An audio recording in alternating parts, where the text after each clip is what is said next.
My name is Parker Rogers. I am the data community advocate of the OA Club, and I am here with Charlie Summers, who is a data champion in the OA Club, as well as the moderator of the Sources Snowflake channel. So he's somewhat of a Snowflake expert. And before we dive in, Charlie, could you please tell us a bit about your background? Sure. Thanks, Parker. Hey, everybody. My name is Charlie Summers. I am the data engineering manager over at a tech startup called Merit. We are a digital credentialing platform. We closed our Series B a little over a year ago, about 120 people now.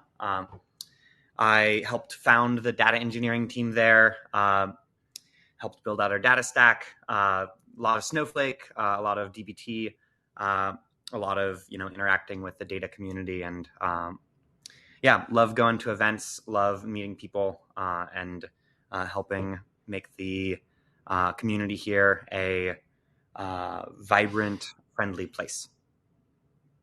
Love it. Love it and appreciate it. And next one is, what's your favorite part of your current job? What I think is so cool about the data space today is how much awesome stuff you can do with so few people in just compared to what we were doing even just like a couple years ago, like 5 or 6 years ago when I was first getting into the space. So being able to be at the cutting edge and really get to think deeply about how we handle all of the interesting variety of data problems that we have is really a ton of fun. And I love that kind of as the data community continues to grow, it's not just like data gets bigger. I think there's recently been a push towards this notion that most companies deal with relatively small data, gigabytes, maybe a few terabytes.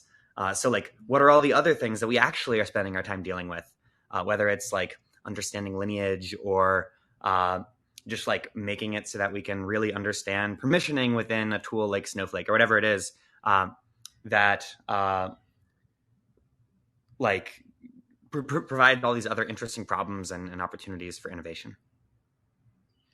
And what is the most challenging part of your current job? So I think the data space is super interesting because we all come from different backgrounds. Totally different backgrounds. Yeah, Unpredictably absolutely. different backgrounds. Right. So folks that came from a decade of doing social sciences and on the ground, filling out, spreadsheets and paperwork to try to understand social phenomena, or people that come from deep machine learning statistics backgrounds, or people that come from really all over the place. People that come from advertising backgrounds. And I think that there's huge benefits to that in terms of the diversity of interests and perspectives that the community has. I'm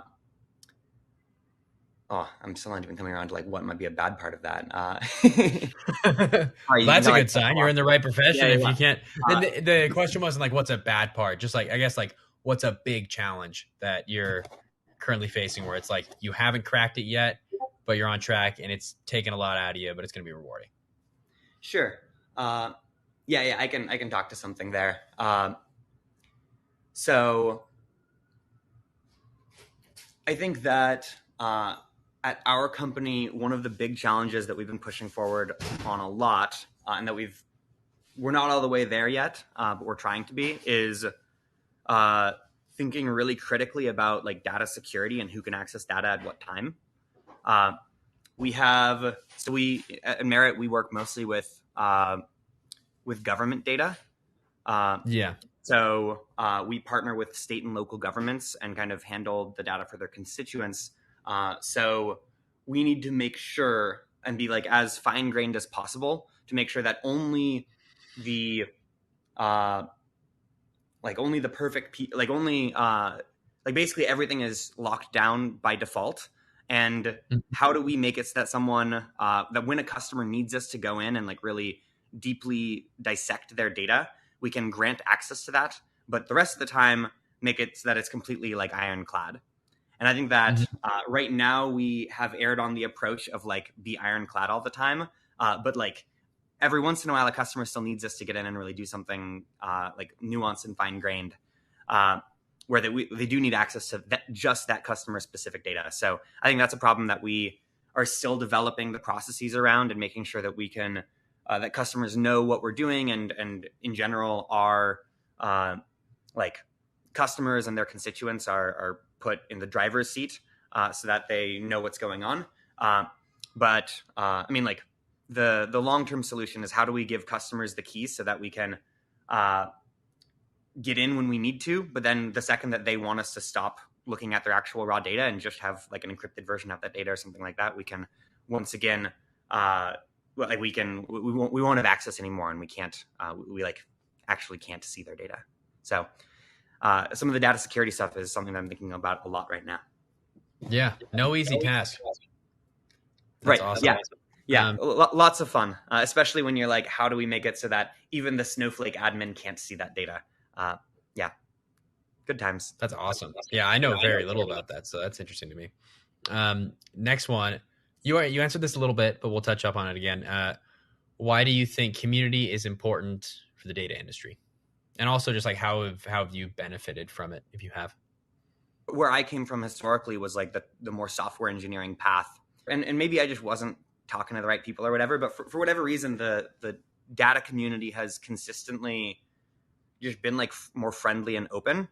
And what that means for me is I am participating more actively. I am, in there sharing memes and just like having a good time. And it maybe feels a little bit less like uh, everyone's trying to like outsmart each other or one up Yeah, something. let's dog eat dog.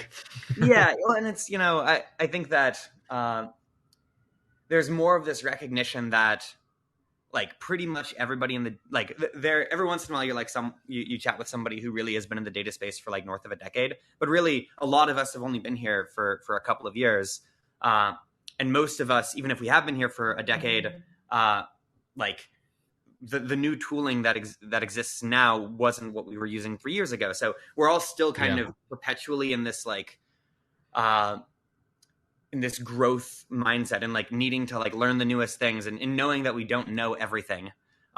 So I think the community, like a community that is not just accepting of that, but like really supportive of that and trying to bring people in and like boost people up, uh, has been super beneficial to me. Has helped me get up to speed on tools faster. Has helped me uh, like deal with whatever lingering imposter syndrome is always plaguing us, uh, and just help me I don't know, feel like this is a place where if I go out and act my weird self, I'm going to be appreciated and accepted instead of like, nah, not that guy. And last question, a wild card question Okay. that I'm just curious about that has nothing to do with data.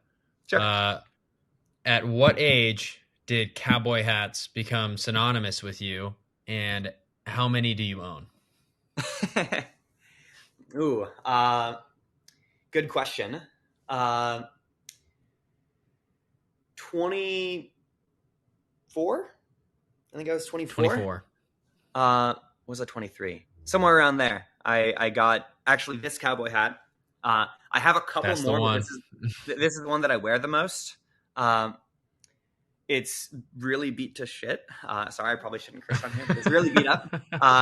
And Yeah, it's an alter ego that I like to wear and just inject a little bit of chaos, I guess, into the otherwise normal working world. I do wear it on like work meetings or like at work events too. I do wear it at conferences. If people see me at conferences, I very well might be wearing it. I don't always wear it, uh, but I and like I do like to think that as I continue to get older, I'll get like a whole suite of them in like different colors. Maybe ones that are like shiny and sparkly too. I don't know, just like a whole suite. I do have one weird orange one, but it's not very high quality, so I don't wear it very often.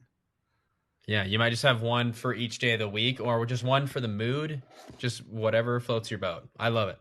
Yeah, smart and glad. Thanks a ton for the interview, and I will talk to you soon in the OA Club. Awesome. Appreciate Thanks, it, Charlie. Parker. Bye. See ya.